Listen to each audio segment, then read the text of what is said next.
It's amazing to think that 50 years ago, the movie Jaws came out. That music. Steven Spielberg, the director, had a malfunctioning mechanical shark on his hands. It didn't work, and it didn't make it into very many of the scenes in the movie. And that let our imaginations run wild. And they did. I was 7 years old when I saw the movie Jaws. I walked out of that movie theater terrified of sharks. I thought they were everywhere. I thought they were under my bed, so I jumped from the carpet to my bed every night, terrified I was going to be eaten. I would sit at the kitchen table with my legs up because I thought sharks were swimming under the table. And I did make the swim team because I was swimming from sharks that were coming out of the drain. So I had a big shark problem. And I wasn't alone. Jaws broke something in us. It broke our connection to the ocean. You'll never go in the water again. Killer shark, monster shark. This is what we've heard for 50 years about sharks. This has defined the way we think about sharks in our world. And I think I would still be thinking about sharks in this way if it weren't for my parents. And they had an animal encyclopedia set in our house. And I was able to read all about sharks. And what I read changed my life. They're not monsters. I learned that they are fantastically adapted creatures with a long evolutionary history on our planet. And you know what? My fear transformed into fascination. And so now I'm a shark biologist. And I have spent the last 30 years traveling the world with other scientists, trying to unlock the secrets of sharks. I study lemon sharks, bull sharks, tiger sharks, hammerhead sharks, and even great white sharks like the one in Jaws. I have spent thousands of hours underwater, and what I can tell you is that we have given sharks our fear, and they don't deserve it. The ocean is our home. It's where we came from. It's where life evolved. And we are over 70% water. Our hearts are 80% water. And when we are on, near, or around water, we change. We become calm. We're happier.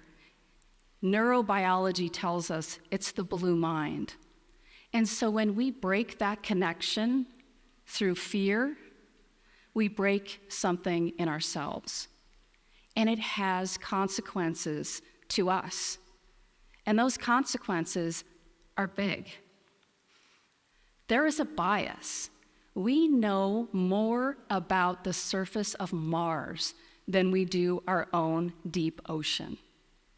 And the bias extends to the animals in the ocean and the way that we treat them. Sharks are in global decline. Since the 1970s, we've lost over 70% of our sharks. And in some species, upwards of 90% are gone. And 30% of sharks are facing extinction today, and another 30% are data deficient. That means we don't even have enough information on how to classify them on the conservation spectrum. And so the International Shark Attack File has been tracking shark and human interactions for over 400 years. Sharks kill 3 to 4 people per year globally. That's it, by accident. But we humans, we kill over 100 million sharks per year on purpose for their fins and for their meat. And so for the first time in history, sharks are holding on. Will they make it through us? So you might think, okay, well, An ocean without sharks sounds pretty good to me. I can go swimming. I don't have to be afraid. Why do sharks matter? Sharks have been on our planet for over 460 million years. They are older than the rings of Saturn. They have lived through 5 mass extinction events. Every single one that we've had on this planet, they have been here and they have survived. Even the one that took out the dinosaurs, who was here? The sharks. So the story of the shark is a story of survival. And an ocean without sharks is the scariest ocean I can imagine. And so when I look into a shark's eyes, I'm really looking back in time as to all of the adaptations and everything that has happened to allow that shark to be there looking back at me. And it's an honor. And so I want to share with you a few of the species in the ocean today. This is the whale shark. It's the biggest shark in the ocean. It has beautiful polka dot markings down its body, and it can grow upwards of 50 feet long. And my son and I have swam right next to this shark, and you may think, what? Why would you do that? Well, because this shark is totally harmless. It eats tiny little plants and animals called plankton, the largest shark bodies being built by nearly microscopic animals. Hammerhead sharks. So hammerheads are my favorite sharks. They are the most recent evolved sharks in the ocean. There are multiple hammerhead species, and they school together in the hundreds. And they may use the Earth's magnetic lines to navigate, to know where they are. There is a social structure within hammerheads, and I've studied their sensory systems. They can see straight ahead. They have amazing visual fields, and they use all of their senses together in order to interact with their environment. And they are critically endangered species. We may lose hammerheads on our watch. This is the big eye thresher shark. It has a big eye, but it has a huge tail, and it uses that tail as a weapon to stun fish. And it can spin around and put those fish right into its mouth. So this is an adaptation to maximize the feeding in this shark. Okay, so this is the pajama shark. I was able to study these down in South Africa. That's the only place they're found. And we put down a camera, and that little white tube is full of bait. And we can see which sharks come into the bait. And what we found here is a bunch of pajama sharks. They all came in to see what was going on, and it was like a pajama shark slumber party. Did you know that we have sharks that can walk on land?